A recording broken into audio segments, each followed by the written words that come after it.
Philippe Auguste, Charles de Gaulle, Marie de Médicis ou encore Louis XIV. L'histoire de France ne manque pas de dirigeants qui ont marqué leur période grâce à leur politique ou leur capacité à incarner leurs fonctions. Même si leurs actions ont été assez discutables de temps à autre, aucun personnage de l'histoire n'étant totalement exempt de reproches, on peut se mettre d'accord sur le fait que ces grands personnages avaient à cœur l'intérêt et la grandeur de la France, et ont su manœuvrer, parfois de manière tortueuse, pour accroître son territoire, son influence, son prestige, afin de propulser le pays au firmament des nations. Puis, il y a les autres. Les squelettes dans les placards, ceux dont on essaie de pas trop se rappeler, ceux auxquels on va s'intéresser dans ce nouvel épisode du meilleur du pire de l'histoire.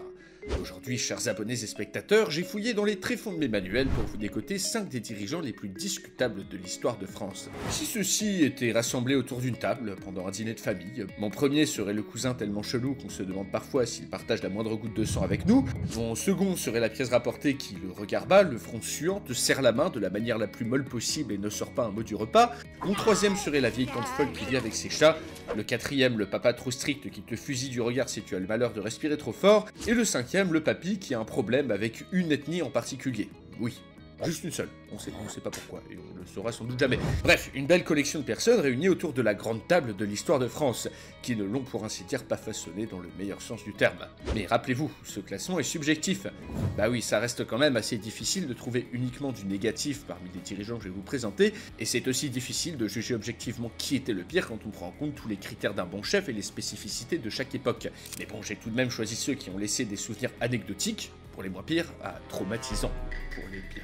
Un classement regroupant des dirigeants que vous n'avez pour la plupart pas connus de votre vivant. Oui, j'ai omis exprès les présidents de la 5ème République de ce classement, juste parce que je veux pas avoir de guerre mondiale en commentaire, même si je vois très bien à quoi vont ressembler certains d'entre eux.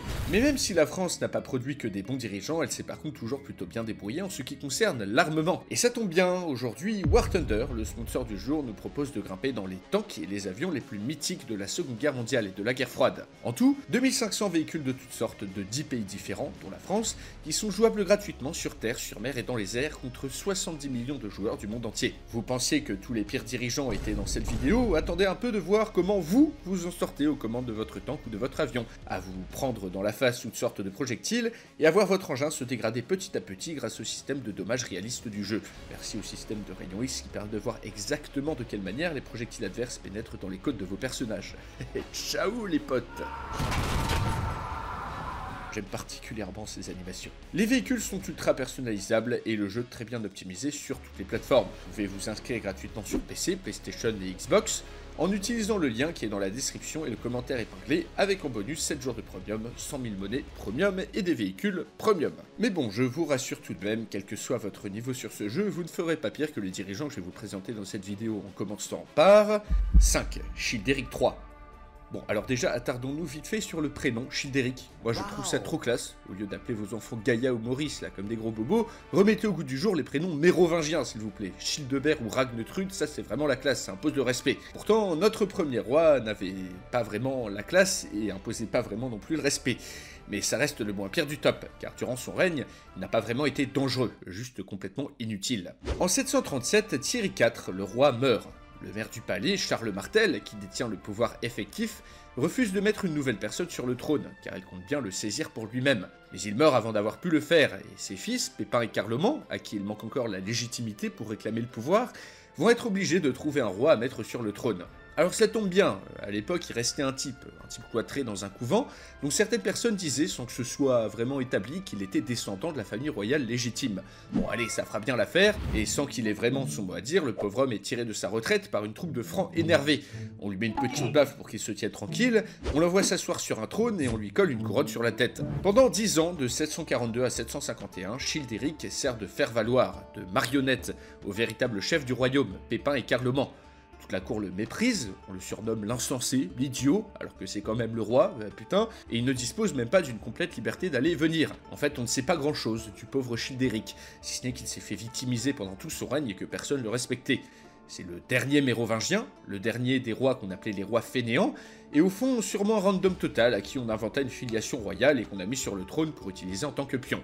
Clairement, le roi le plus inutile de l'histoire de France. En 751, Carloman, un poil traumatisé par une série de campagnes militaires, entre dans les ordres. Pépin a les mains libres, va voir le pape qui l'autorise à se saisir du trône. Childéric est à nouveau chopé par le callback, il fait le chemin exactement inverse que 10 années plus tôt, ce alors que Pépin prend le pouvoir et devient le roi Pépin le Bref. Childéric meurt dans un monastère oublié de tous, mais bon, pour sa défense, il n'avait pas vraiment le pouvoir, contrairement aux dirigeants suivants qui lui en avaient, mais n'en a pas fait grand chose dans un des pires moments de l'histoire de France. 2. Albert le Brun. Mou, indécis, amorphe, ce sont 3 défauts qu'il est un peu flippant de trouver dans le président de la République à la veille d'une guerre mondiale. Et pourtant, même si pendant la Troisième République, le président avait un rôle beaucoup moins fort que dans la Cinquième, ses actions étaient tout de même importantes, rien qu'au niveau symbolique. Or, depuis son accession au poste en 1932, Albert le Brun n'a jamais vraiment incarné sa fonction. On le décrit comme apathique, placide, complaisant, évitant les débats et les conflits. L'indécision du président est légendaire, il ne semble rien vouloir décider par lui-même et n'incarne aucune autorité. En fait, on a l'impression que lui-même ne sait pas vraiment ce qu'il fout là. Le poète Saint John Perse le décrit comme mou, effrayé comme le lièvre par son ombre, tandis que l'historien du Rossel dit de lui que, à aucun moment, même grave, on ne décèle aucune action de sa part. Et pourtant, il y avait de quoi faire. En 1934, la troupe doit tirer sur des émeutiers qui tentent d'atteindre l'Élysée. Le Brun ne dit ni ne fait rien. En 1936, Hitler remilitarise la Rhénanie, en 1939, la Pologne est envahie, et en 1940, la France subit une des plus grandes défaites militaires de son histoire. Les Allemands foncent vers la Loire, et bien qu'ils ne souhaitent pas l'armistice, le Brun va de manière incompréhensible, contre l'avis des 2 assemblées, confier la formation du nouveau gouvernement à un certain Philippe Pétain. Celui-ci écartera en 2-3 manœuvres le faible président, puis capitulera un mois plus tard face à l'envahisseur. Tel un lapin dans les phares d'une voiture, le Brun aura jusqu'au bout été incapable de prendre une décision ou d'incarner son rôle, ce qui ouvrira la voie à une des périodes les plus sombres de l'histoire de France. De Gaulle dira de lui dans ses mémoires de guerre, au fond, comme chef de l'État, 2 choses lui avaient manqué, qu'il fût un chef et qu'il y eût un État. Accordons-lui tout de même une chose, il restera fidèle à ses principes et refusera obstinément de collaborer lors de la mise en place du régime de Vichy, ce qui lui vaudra d'être fait prisonnier jusqu'à la fin de la guerre. Finalement, cet homme n'avait pas un mauvais fond, il n'avait juste strictement aucune des qualités requises pour être au pouvoir, contrairement au gâchis que représente le règne du dirigeant suivant, qui est... 3. Charles VI. Régnant sur la France de 1380 à 1422 en pleine guerre de 100 ans, Charles VI hérite d'une situation plutôt bonne. Son père Charles V a reconquis la plus bonne partie des possessions anglaises sur le continent, mais rapidement sa position se détériore. Les grands du royaume se querellent, les paysans écrasés par l'impôt se révoltent et les Anglais se tiennent en embuscade. Charles VI très vite démontre sa capacité à assurer sa fonction de roi, et il aurait très bien pu laisser le souvenir d'un souverain capable s'il n'y avait pas eu un petit problème. Il était fou. Complètement zinzin. Plus précisément, on pense qu'il était bipolaire à tendance schizophrène, mais genre énervé. Une affliction qui le suivra toute sa vie dès sa première crise de démence en 1392, durant laquelle il tue 4 de ses compagnons. Durant tout son règne, Charles VI alterne épisodes de folie et de lucidité, et se voit obligé de laisser le pouvoir à ses oncles. Le roi est par exemple persuadé qu'il a des os de verre, il cesse donc de marcher, de monter à cheval, et se fait transporter dans un char rempli de coussins pour éviter de se briser. Certains épisodes comme le bal des Ardents ne participent pas à améliorer la santé mentale de notre roi.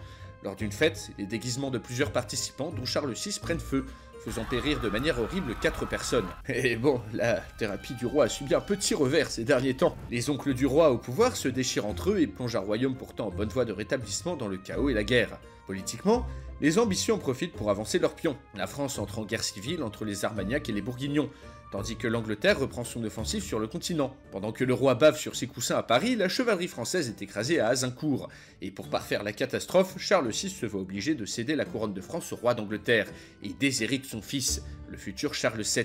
Il décède en 1422. Sous son règne, le royaume de France aura presque tout perdu. Son armée, de nombreux territoires et sa couronne. Mais son successeur, son fils Charles VII, aidé de Jeanne d'Arc, réussira à rétablir l'honneur du pays et à bouter l'anglais hors de la France, contrairement au dirigeant suivant qui lui n'a rien bouté du tout et n'a pas du tout sauvé l'honneur car il s'agit de Philippe Pétain. Bon alors lui c'était un poil évident que j'allais le mettre dans la vidéo, c'est quand même l'histoire de la chute la plus énorme de toute l'histoire de France.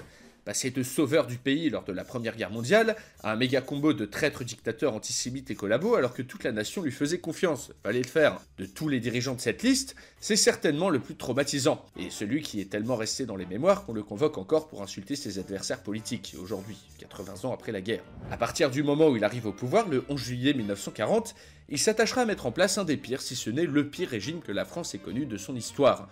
Lorsque l'État français, ou le régime de Vichy est proclamé, il en devient le dictateur, s'arrogeant le droit de diriger comme il le souhaite, sans même en référer à une quelconque assemblée, ce qui, dans les faits, lui donnait plus de pouvoir qu'un roi comme Louis XIV. Il fait prêter serment à tous les fonctionnaires, à lui-même et pas à l'État, et établit un culte de la personnalité. Il abolit la Constitution, réduit les libertés, dissout les syndicats et va instaurer une politique antisémite qui va même largement au-delà de ce que lui demandent les Allemands, étant même beaucoup plus rigoureuse que celle appliquée par les fascistes italiens. Pétain s'implique personnellement dans l'élaboration de ces lois discriminatoires et confie la répression à des types comme Doriot ou Darnan, qui mettent en place une milice ayant pour charge de traquer les dissidents et les résistants à l'occupation allemande et à la répression du régime de Vichy. Défaitiste dès le début de la Seconde Guerre mondiale, il pense à tort être capable de s'arranger avec Hitler et collabora activement avec le régime nazi, qui pourtant l'a toujours considéré comme quantité négligeable. Lorsque la zone sud de la France est envahie, le maréchal perd peu à peu son crédit auprès des Français, qui constatent chaque jour la déchéance du pays. Ce alors que Pétain, déjà très vieux, devient de plus en plus sénile. La suite, vous la connaissez sûrement déjà. Après la libération, ce régime est balayé. Le vieux maréchal est condamné à mort, peine qui sera commuée en prison à perpétuité. Bon, difficile pour conclure de trouver le moindre point positif à son règne, si ce n'est qu'à la fin de la guerre, il rentrera en France et ne cherchera pas à fuir son procès. Ce qu'on ne peut pas vraiment dire du dirigeant suivant qui est... 1. Charles X. Après un souverain décapité, une révolution et un empire, on pourrait penser que l'avant-dernier roi qui ait jamais régné en France soit un homme de compromis, qui ait bien compris que la France de 1824 n'était pas celle d'un siècle plus tôt. Charles X aurait très bien pu être l'homme qui aurait modernisé la monarchie française, aurait permis de pérenniser ce régime, si seulement il avait été un tout petit peu plus souple.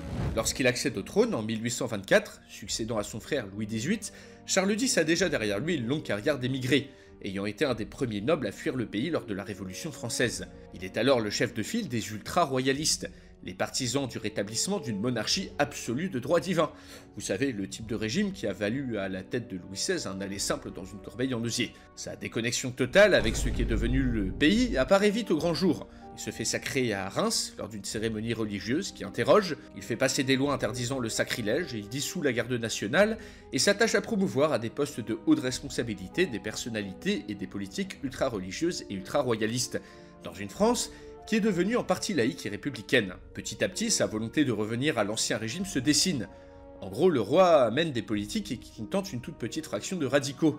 Il semble tout simplement persuadé que la population va accepter de revenir sur 30 ans d'acquis arrachés au prix de centaines de milliers de morts. Le roi a fait preuve d'un aveuglement assez aberrant. Comment pouvait-il espérer rétablir une politique ultra-royaliste alors que la France était divisée entre les pro-républicains et les pro-monarchie constitutionnelle ? Son mode de vie fait également jaser. Alors que Paris gronde, il donne des banquets, il donne des messes à n'en plus finir, et parcourir la campagne pour chasser.